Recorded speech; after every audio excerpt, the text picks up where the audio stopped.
Welcome, class, to our first session of Notes Online. I hope you enjoyed the first video I showed you by Professor Berger introducing the notion of a limit. And now we're going to get into more the technical nitty-gritty side, beginning with notation.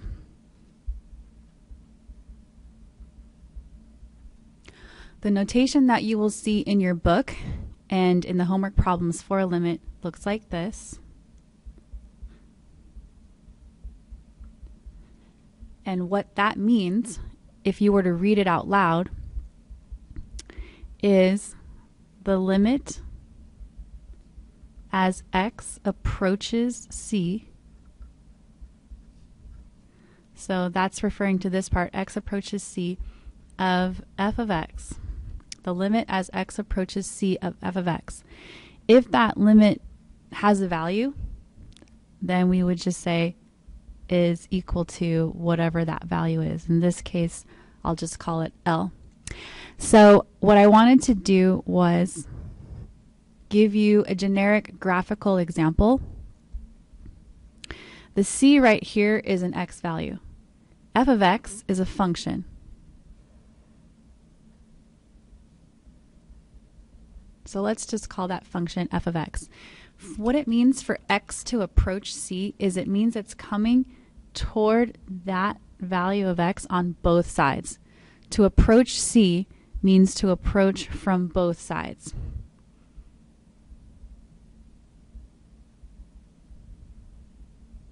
Okay, but then the f of x part, what we're doing is we're looking at what's happening along the function as the x values approach c from both sides. So we're following along here, and then we're also following up here.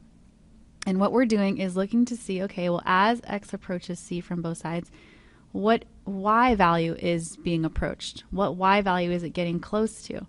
So we figure that out. We figure out basically the height, how high it is. And then that right there would be our limit. So this is what the video referred to as the calculus view. The calculus view meaning I don't care what happens at c. So this is not at c. This is coming towards c from both sides, and then also looking at the function as I approach c from both sides, and then determining that height. What are the y values? What y values is this function approaching on both the right and left of c? So let's look at that with this first example.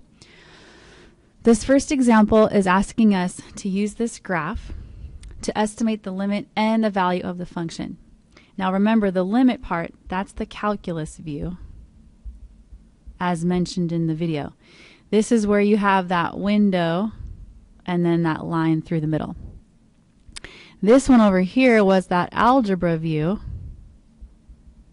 where the window was closed, except for right in the middle. So you couldn't see on the left and right. You can only see right at the value. So this f of 0 is right at the value of 0. To do that, we would just locate x as 0, trace it down to the function. Notice that the function is down at -4. Bada bing, bada bang, f of 0 equals -4. That's the algebra view. The windows are closed. The calculus view is the windows are open, except we ignore what's happening right at 0. We just sort of imagine like the shutters are there. And we just want to trace to the left and right. We just want to trace to the left and right. So we have this thing blocking us, and then we're kind of looking on the function as I approach the x value of 0 from the right and left. Although I'm ignoring what's happening at 0, I just ask myself, well, what are these values approaching on the right and the left? What does it look like they're both coming toward? And they have to both be coming toward the same thing. Your fingers, like if you trace it with your fingers like in the video, they have to be wanting to come together, wanting to touch in order for this limit to exist. Oh, and hopefully this didn't throw you, this whole h thing. That's just because they decided to call this axis the h-axis. So that's why I was approaching 0 along the h-axis. And then f of h are these values. Well, as I trace the function f of x, my fingers are wanting to come together, and it happens to be at that same value we found earlier of -4. So this is a very well-behaved function. It's a very special function. And the way in which it's special is going to become important in section 2.3. But this is what we call well-behaved because the calculus view and the algebra view end up being the same. The limit as h approached 0 of f of h ended up being the same thing as f of 0. That doesn't always happen. It just happened in this example because it was a very special well-behaved function. Speaking of special well-behaved functions, we have these two categories of functions are very nice functions. I'm always very happy whenever I come across one of these in the homework. So an example of a general polynomial would just be something like y equals 3x squared plus 5x minus 7. You're very familiar with what they are. You might not remember that they're called polynomials, but they're basically those things where you have a string of terms. Each one of these by itself represents one term that has a coefficient, a variable, and an exponent, and they're strung together by pluses and minuses. Another key identifying feature is that the powers count down by ones, 2, 1, 0. In general, so that was a specific example. In general, you would see them described this way.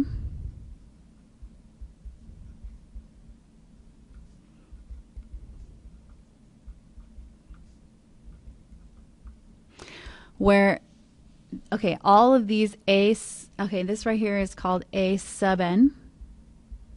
A sub n, because n is a subscript. All of these a sub n or a sub n minus 1, a sub 1, a sub 0, all of those are coefficients. This last one here is referred to as the constant because it's not being multiplied to any variable, or you can think of it as the power of the variable, and this one is 0. There's no variable. So that one's constant, whereas all these other a sub n's or a sub 1's or whatever are coefficients. Meanwhile, the n and the n minus 1 are all exponents, and n is the highest exponent or the highest power. And it's decreasing by 1 all the way until you get to the first power and then to no power. So for example, if I looked at this specific example here, n in this case would be 2 because that's the highest power.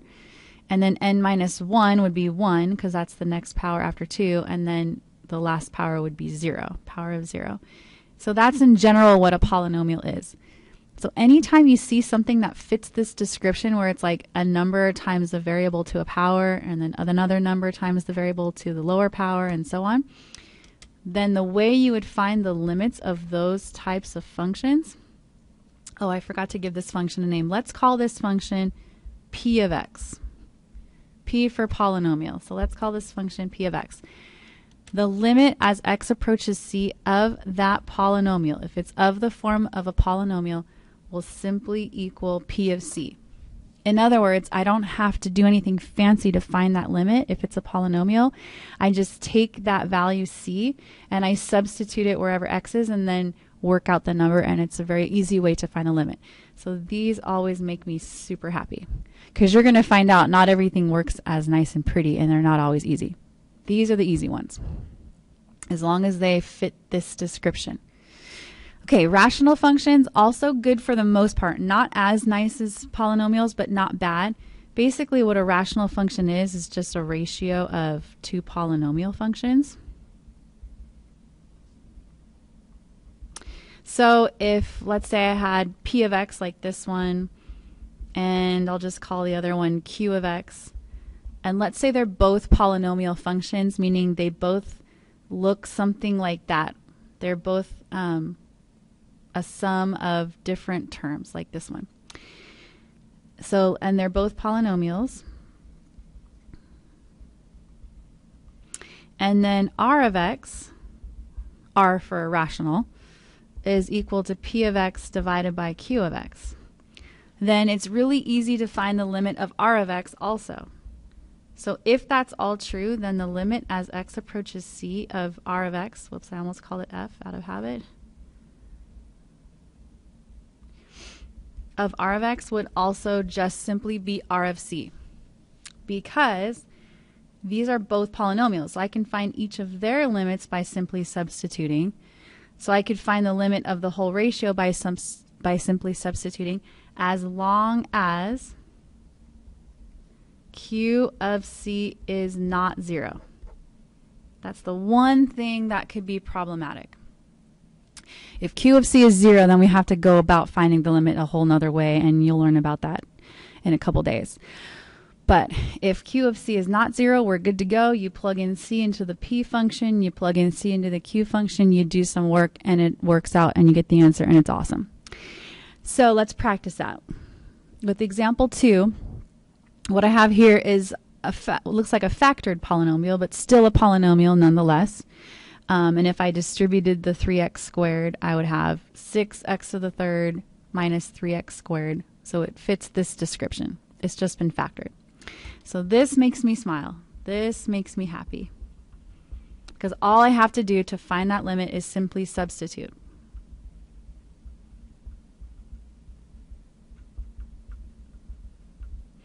So I would do 3 times negative 1/2 squared times 2 times negative 1/2 minus 1, and then I would just work that out. So that's 3 times 1/4, and then this right here would cancel to be negative 1. So then I have 3 times 1/4 times negative 2. These would reduce to be negative 1/2, and so then I'd end up with negative 3/2.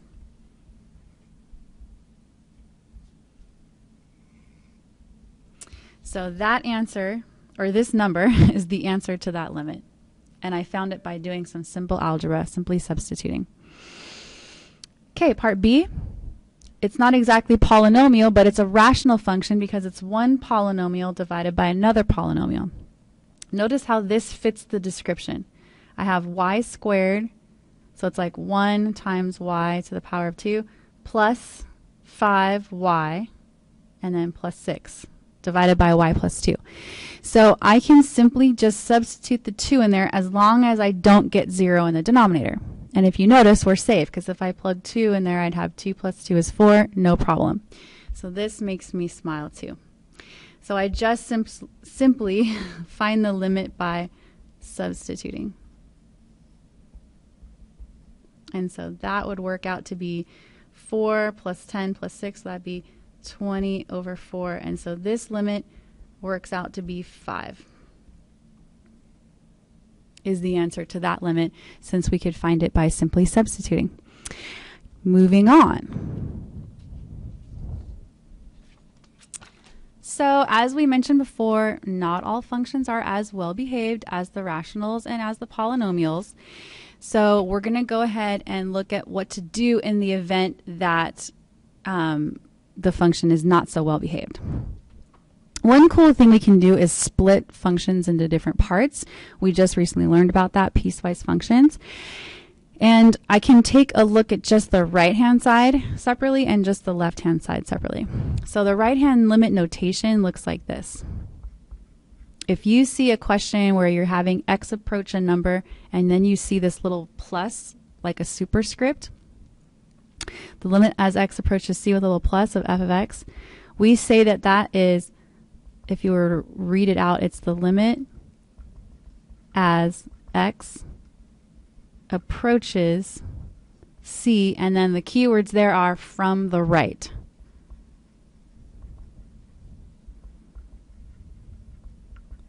The limit as x approaches c from the right. That's what this little plus sign means. And it's like that window approach. Maybe I'll just do it right here. Let's say we have our function, and what I'm basically doing, and let's say c is this x value right here, is I'm blocking off the whole left side. That's like a window, and it's closed. Only one side is open, and that one side is on the right. So this side is open. Closed, window, open. I just completely ignore the left, and I would just trace along the function. So let's say the function looked like that. Sorry, I'm like drawing over my writing. And I would trace the function from the right, so I'd be looking at the x values only on the right-hand side. I would not be looking at the left. Remember, that window's closed. I would follow the function along the right, and then that value right there, whatever it is, I would trace over to the y-axis. That would be my limit on the right. Left-hand limit is the same idea, and this is what the notation looks like. It has a little minus sign in the superscript area. So it's the limit as x approaches c from the left.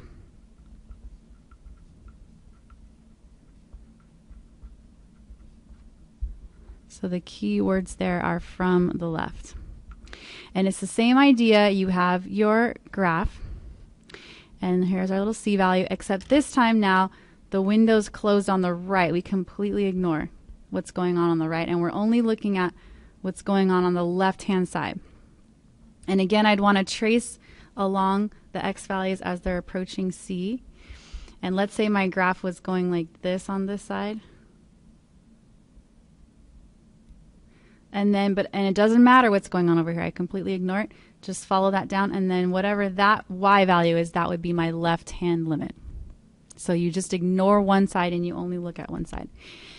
Two-sided limit is what we've already understood. So this is what we did earlier,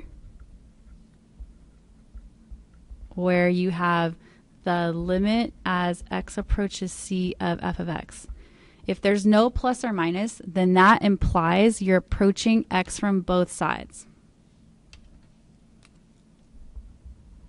So that means you're approaching from both sides.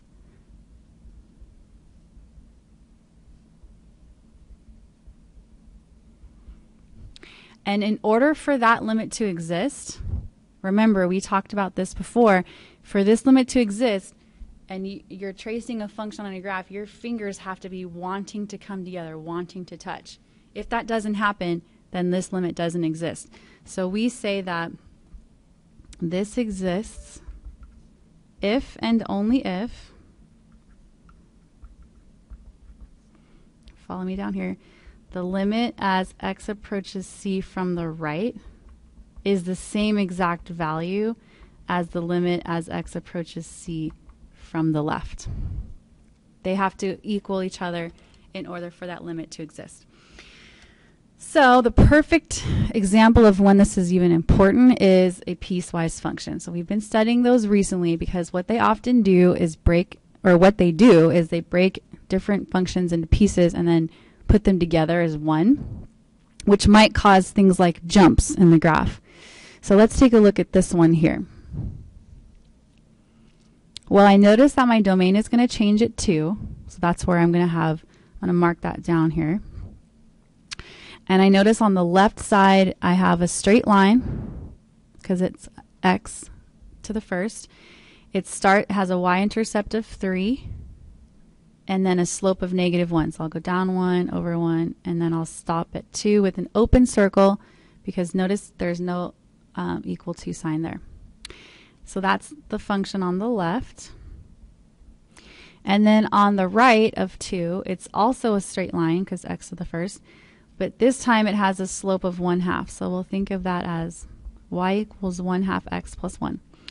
So if I plugged 2 into this equation, because that's where it starts, then I would have a value of 2.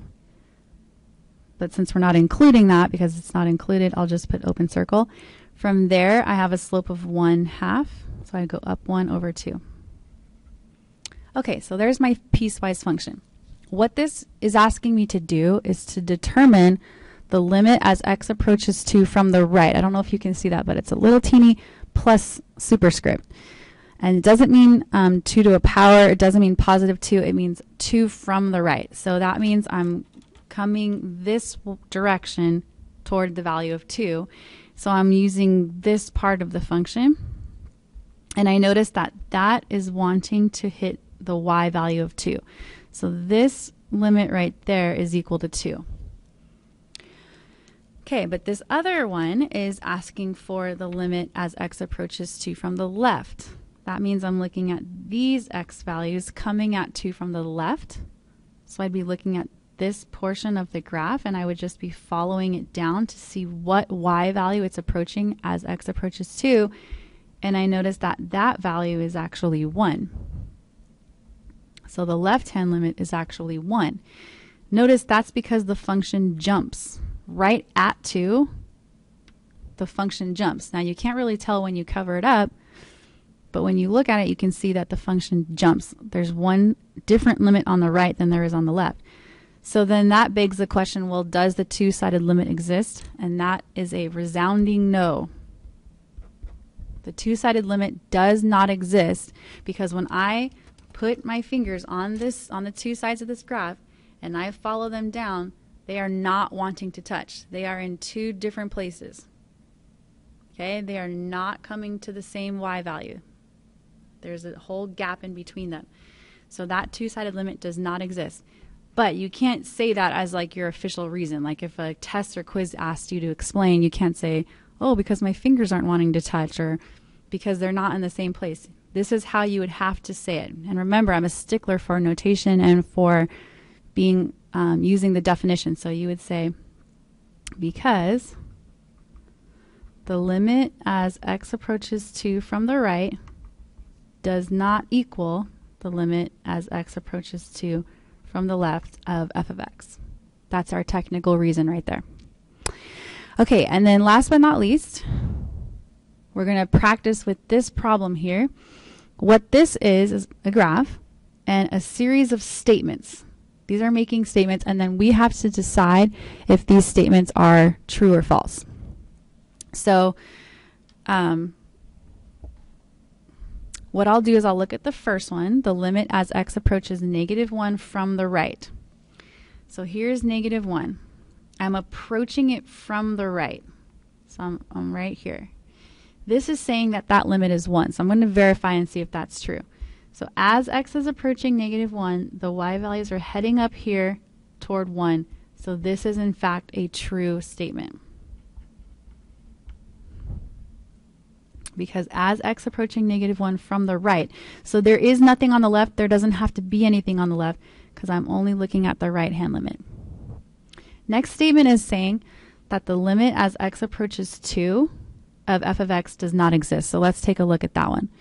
Well, approaching 2, notice there's no plus or minus, so it has to come from both sides. So I'm going to start here and then also here, and I'm going to approach 2. And remember, in order for the limit to exist, my fingers have to want to be coming together. They have to want to touch. And I can see that they are. And another thing is, even though there's this point up here, we ignore that. We don't care what happens at 2. I do not care what happens at 2.